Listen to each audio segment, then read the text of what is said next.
Welcome to the Surrendered Strength Radio. As Christian men, we are called to surrender our lives to Jesus. To surrender to Jesus means to give in, not to give up. We are called to use our strengths, abilities, and opportunities to grow and prosper. We are called to strengthen ourselves, our families, and our communities. We are called to encourage and lift up our brothers in Christ. We are called to honor and glorify God in all things. To surrender our strengths, we must live to a higher standard. We must live with strength, courage, and honor, to love God and to love others as ourselves. This is Surrendered Strength.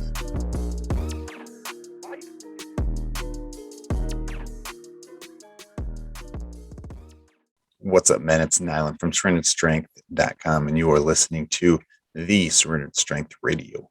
Welcome back to another episode, and I'm so glad you're here, whether it's your first time or not your first time. I appreciate you being here.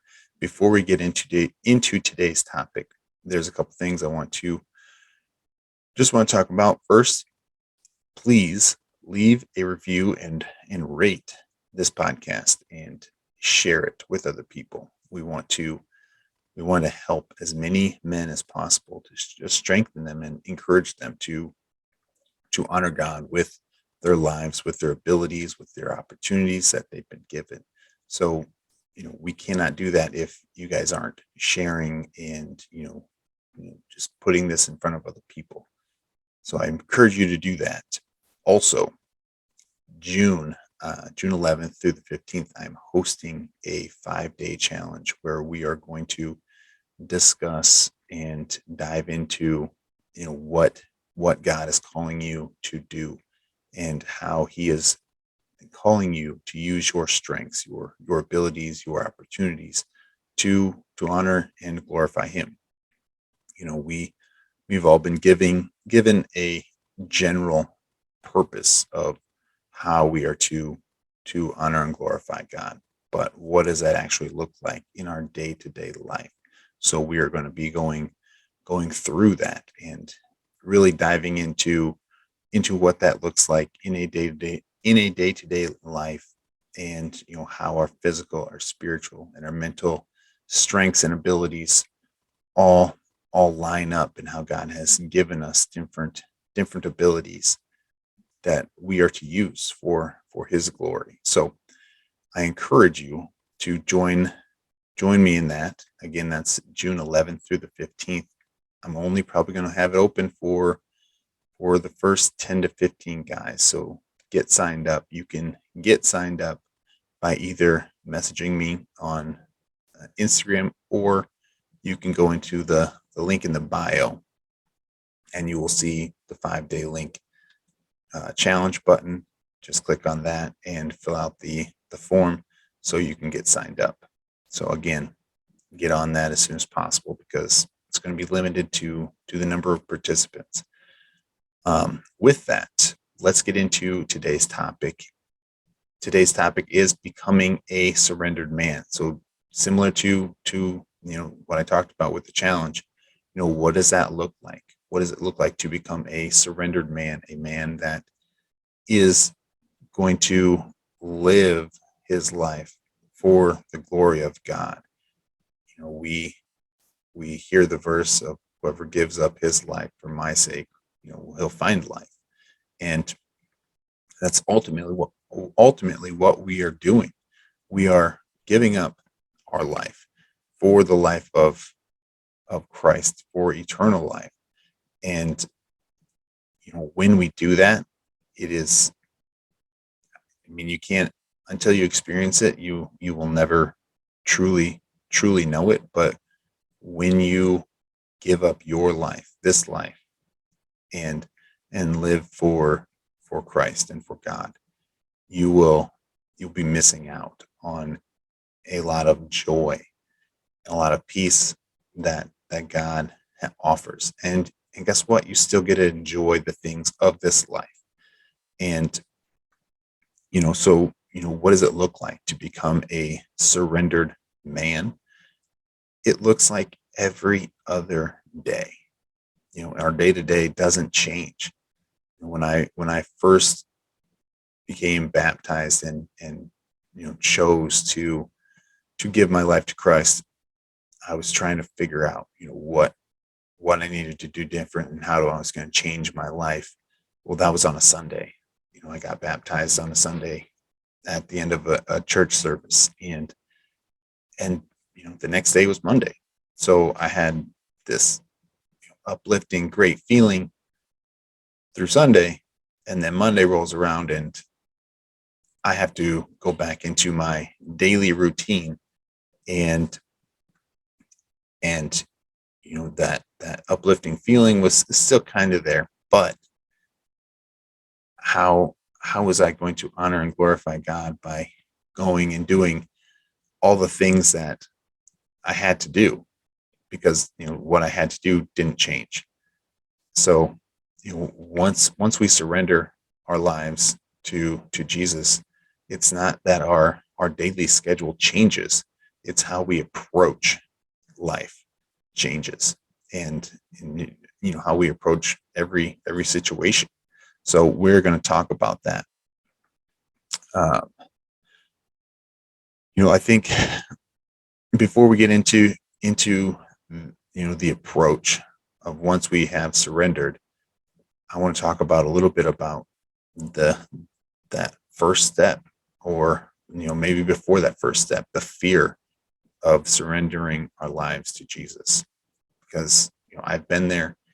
There's a fear of what that looks like. What does it look like to surrender our lives to Jesus, and what are we going to quote unquote lose when we surrender our lives to Jesus? And I think a couple of the fears are, or at least one of them, is the loss of control. Like if we give our lives to Jesus, all of a sudden we lose control of what we get to do or what we can do, or there's always the deception of, when we give our lives to Jesus, we're going to lose out or miss out on something, which is the age old uh, deception. That was the same thing that Eve was decepted with. You know, God is holding out on you. That's the lie that we're being told. So, if we follow Christ, we are going to miss out on something, which is not true. This is not true. There's things that you're not going to do, but you're not missing out, because those things don't benefit you. So, surrendering our lives to Jesus isn't losing control, it's letting go of what controls us, or letting go of what controls you. And most men, most people don't really think that they have surrendered their lives. They feel like they're in control of their lives. But realistically, whether we've surrendered our lives to Jesus or something else, we have all given our lives to something. We are all being controlled by something. It could be alcohol, it could be sports, it could be work, it could be pride, it could be family, it could be financial security. We are being controlled by something. And all of the things I just listed, there's no peace in them. There's only fear in them. But when we surrender our lives to Jesus, there is peace. We can find peace within surrendering our lives to Jesus and allowing God to lead us, and allowing our lives to align with God's commandments, and allowing our lives to honor and glorify God. And through that, again, we're going to find peace. We're going to find joy. We're going to find so many things that we miss out on, that we truly miss out on, when we allow things like alcohol, sports, work to control our lives. Again, it doesn't mean you can't drink. It doesn't mean you can't watch sports. It doesn't mean you aren't going to have to work. But there's a releasing of all of those controls. We don't need to numb ourselves through alcohol, through sports, through porn. We don't need to bury ourselves in work once we once we have given our lives to Jesus, because we are fulfilled in a way that is truly fulfilling, not just a pseudo fulfillment. So, you know, like I said, whether we know it or not, our lives, we are controlled by something. And with surrendering our lives, we're not being controlled. We are letting go of what controls us. So, again, what does that look like to surrender to God, to surrender to Jesus? As I mentioned, it's a releasing of what controls us. It's accepting your eternal role, your eternal purpose or purposes. You know, I've been really diving into this recently, and we have more than one purpose. There's different levels of of purpose that God has called us to do, and that's some of the stuff that we're going to be diving into with the 5-day challenge is the different levels of what God's purpose for our lives is, and how we are called to live and honor and glorify God through each of those levels. There's when we surrender our lives to God, we are also accepting our place in eternity. God has made a house for us, but you're, if you don't accept that invitation, if you don't accept Jesus into your life, that room is going to either be filled by somebody else, or it's going to remain empty, because you're not going to get there. You're not going to make it to your destination, or at least you're not going to make it to heaven. You're going to make it to a different destination. So, um, you know, we have a place in heaven, in eternity, if we so choose to take that place. Um, Also, when we surrender to God, again, we're not giving up everything. We're actually taking responsibility for our life. We are we are taking responsibility for our actions, for our thoughts, for everything we do, because we know that we will be judged, and we know that at the end of our life, we will have to account for everything we did. And when you know that there's a judgment day, you're going to start looking at things a little differently, and you're going to start taking a little more time to make decisions on, okay, is this really going to benefit me? Is this really going to honor and glorify God? Or is this something that is going to bite me in the butt in the long run? Is it going to hurt somebody? Is it going to dishonor God? So ultimately, we are taking responsibility. It's not that we're giving our lives to Jesus and we have no choice, we have no free will. It's the opposite. We have the choice. We have free will to choose to, you know, obey God's word, obey the commandments, and choose to love, or we have the option to not. But we know that at the end of the day, at the end of our lives, we're going to be judged on that. So again, surrendering to God, we're releasing what controls us. We're accepting our eternal role, our eternal purposes. We're accepting our place in eternity, and we're taking responsibility for our lives and how we live our lives. You know, the YOLO concept that has been around for a few years, that there's something about that really just burns me up inside, because you know YOLO, if you don't know, stands for you only live once. Well, as Christians, guess what? We live twice. When we die, we go to heaven. We have eternity. We have life in eternity. So there's not this YOLO mentality. I am so far against that. And the we we need to start living with the idea that there is a second life, and what we do in this life is going to dictate what what we do in the next, and how we live in the next, in certain ways. I've never been to heaven. I know it's there, but I don't know what it all looks like. But I do truly believe that we will have jobs, we will have responsibilities when we get there. And if we take care of the things that we need to in this life, and honor God with the little things, we're going to have more in heaven. And and so that's just going back to taking your place, taking your role for eternity. Next, when we are surrendering our lives, again, we have to live. We still have to live the day to day. So we still have to take care of ourselves physically, mentally, spiritually. So what does that all look like? Again, as I mentioned, giving our lives to Jesus is accepting responsibility for our lives. We're no longer a victim.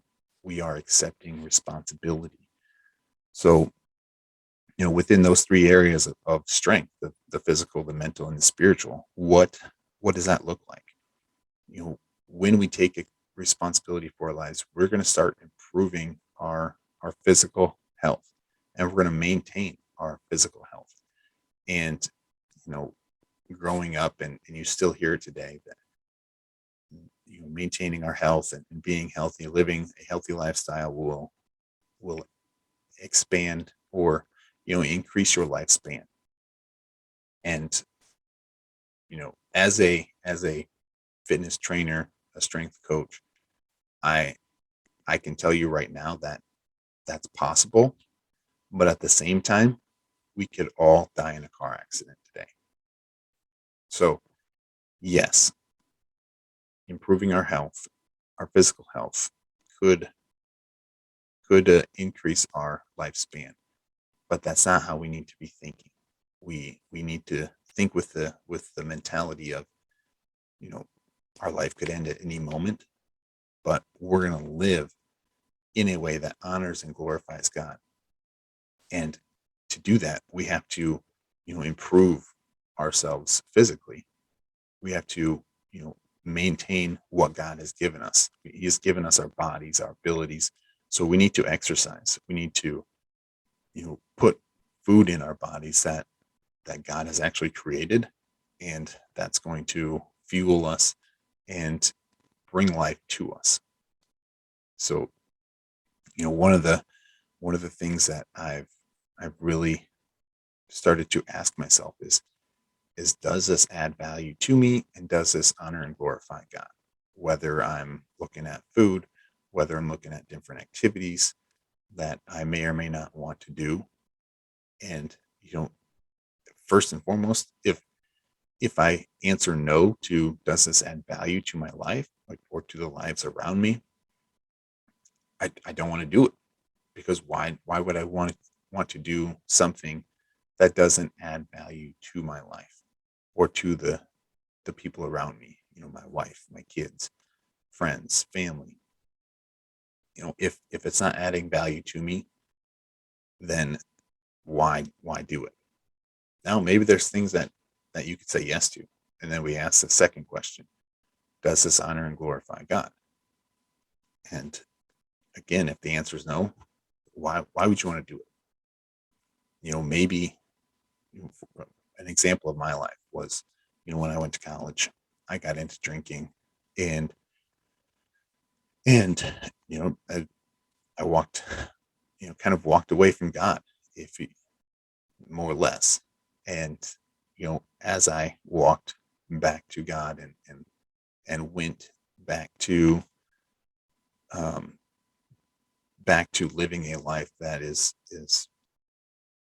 or living in a way that I wanted to live, and wanted to glorify God and honor God, I started looking at that, and I began to realize the reason I was drinking in the past, and it was out of fear that I wasn't going to be accepted, and I wasn't going to have friends if I didn't drink. So if I look at that and say, okay, does alcohol actually add value? Well, definitely didn't add value in the sense that if I stopped drinking, I was still going to have friends. So that was a fear, a made up fear that was put on my heart, put on my head, where however you want to look at it. So when I realized that, okay, alcohol isn't what I need to have friends, because I had friends before I started drinking. I'm going to have friends after. Might not have the same friends, but I'm going to still have friends. I'm going to still have a community of people that I can go to and hang out with. So you know alcohol wasn't adding value to my life anymore. Not well, and never really did, but in my mind I thought it did. So when I put it through that test of, does it add value to me, does it honor and glorify God, it was something that I could let go of. Again, I could release the control that it had on me, thinking that I needed it. And you know in more recent, in the last month or so, I've done the same with coffee. I was at a point where I felt I needed coffee in the morning, and if I didn't have coffee in the morning, I didn't function properly. But when when we give ourselves or give other things control of our lives, that's when we start to find separations between us and God. So that's one thing that I'm like, okay, is this adding value? And when I went through it, coffee wasn't really adding value. Doesn't mean I'm not going to drink it ever, um, but I realized that I didn't need it, and so it's more of that mentality change that you know we all have these things that we think control us and we think that we need, but we don't. So you know going back to the physical, we are going to start asking ourselves, does this honor and glorify God? Does this add value? you know Exercise, it it is going to add value to your life, and it's going to improve your life. It's going to improve the lives of the people around you, because you're going to be healthier, you're going to be more able, um, and you're just going to have more joy and peace in life, because you're going to have that confidence to do the things that you want to do, that do honor and glorify God. Again, I talked about food. When we start to think about the food that we're eating or the stuff that we're drinking, again, does it honor and glorify God? What we put into our bodies is how our body's gonna be fueled. So are we fueling our body in a way that God will be glorified? And if we're putting, a bunch of processed fake food into our bodies, that's gonna hurt us, because we were not created to eat fake food. God created us to eat the foods that He created. So we need to be aware of what we're putting into our bodies as well. And um, thirdly, on top of that, what we control, or how much we consume, we have control of that. And this is an area that I constantly am working on, because I'll have cravings and I'll start consuming things, and they could be quote unquote healthy or good for me, whole real foods, but too much is still too much. And your body will let you know when you've had too much.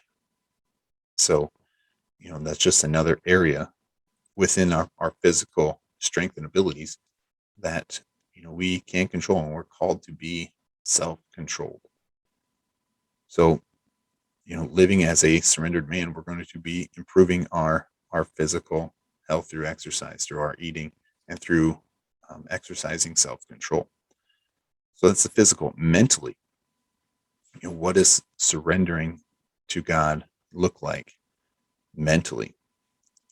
First and foremost, we should have an improved outlook on life. We're going to have a hope and faith for the future that may or not have been there before, because once we have accepted our place and our role in eternity, we know what the future is going to hold. We know that we are no longer living a YOLO life. There is life after this life. So, our outlook on life should improve, and we should have a hope and a faith for the future. And, some people could say, oh, well, that's kind of the same as spiritual strength. Yeah, maybe. But it's a thought. It's a decision that we're making.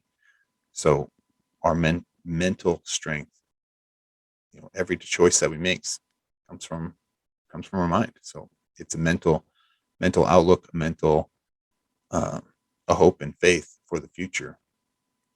So that's the first thing when it comes to living as a surrendered man and surrendering our lives to Jesus, to God mentally.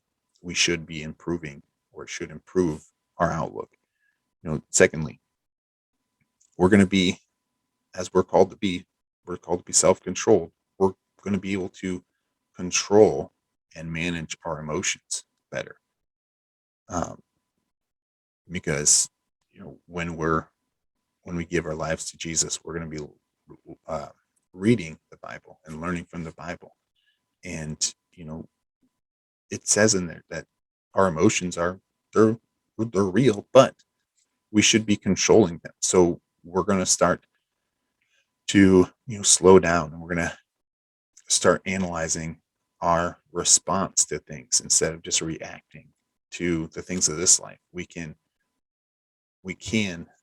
just take a moment and respond. Doesn't mean we're never going to get angry. Doesn't mean we're never going to get frustrated. Doesn't mean we're never going to be hurt. But we can respond out of love, because God has responded to us out of love.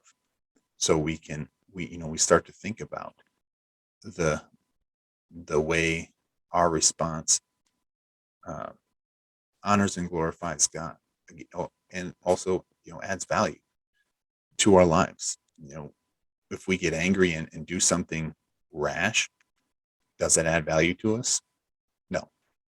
Does it honor and glorify God? No.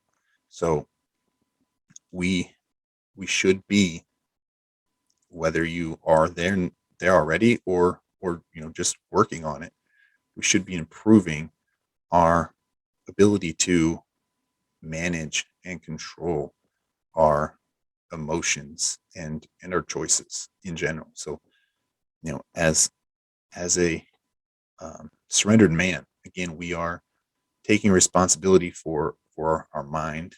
We're also taking responsibility for what we put into our mind, because what we put in is going to be what comes out.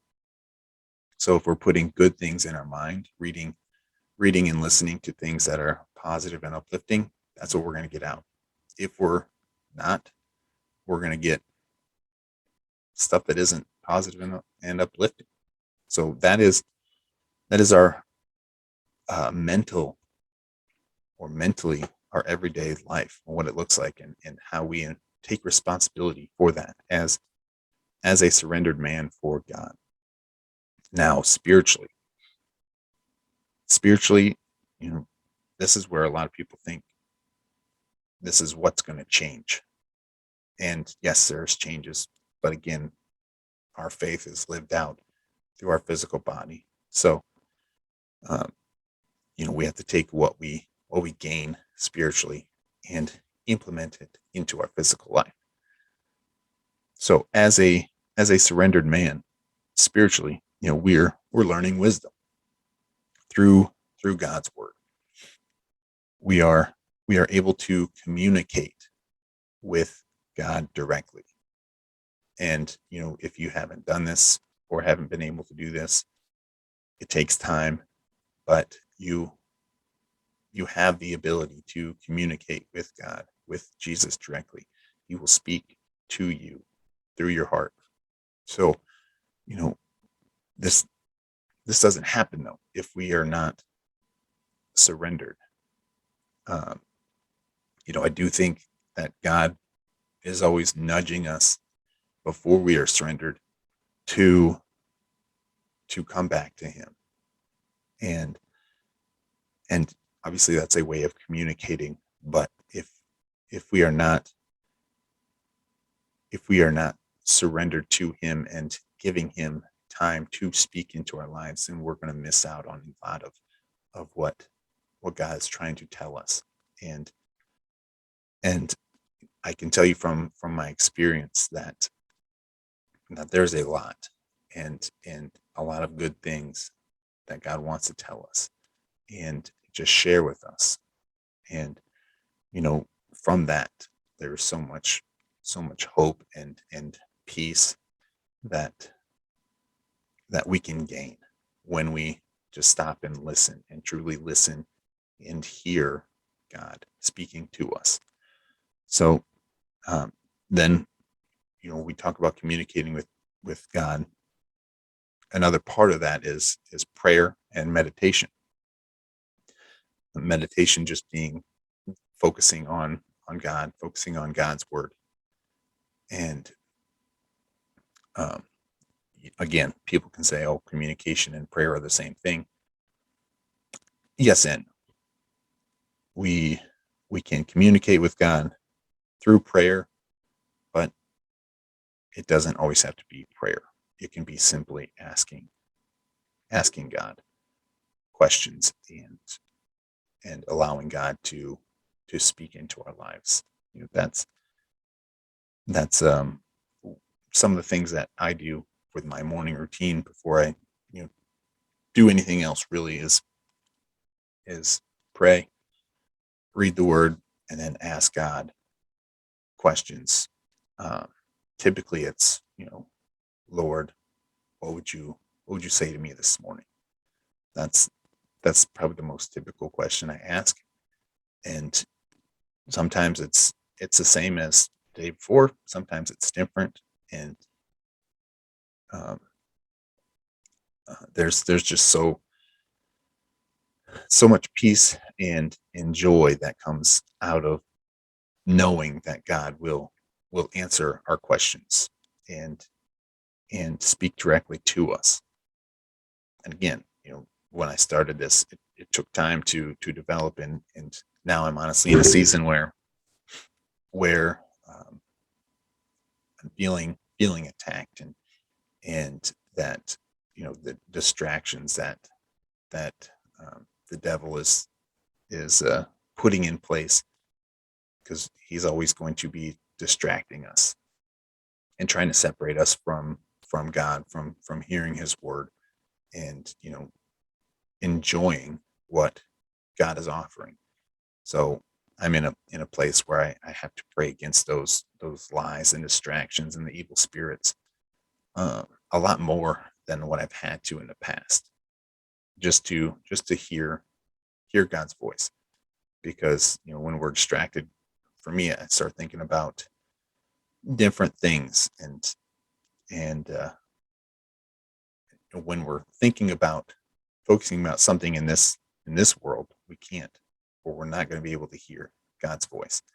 So again, we are communicating with God, whether it's asking questions, it's prayer, meditation, um, and those are some of the things that we gain when we surrender our lives to Jesus and live as surrendered men. We also gain a foundation of how and why we are to live, how and why we are to do everything. You know, before I became a Christian and surrendered my life to Jesus, you know, how I did something or why I did something was purely based on a whim. You know, why am I going to go do this? Because it feels good. It seems right, even though it might not be. But when we give our lives to Jesus, we have the foundation of how we're supposed to live and why we are doing it. Because again, we accept that eternal purpose. We accept our eternal role. So we have that foundation of how and why we are going to do everything, because we are taking our actions, our thoughts, our words, and putting it through the microscope or through the filter of, does this add value to me and the people around me, and does it honor and glorify God? If we look at Proverbs 1:7, the fear of the Lord is the beginning of knowledge. And when we begin to realize that there's that judgment day, and fear what could become of us if we don't allow God into our lives and accept that eternal role and eternal purpose. Without that fear of knowing the difference of good and evil, we're just living on a whim. So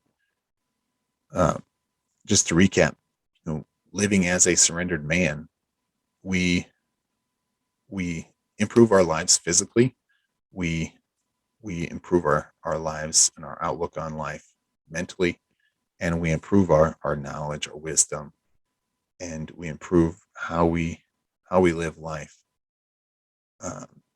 spiritually. And again, we're not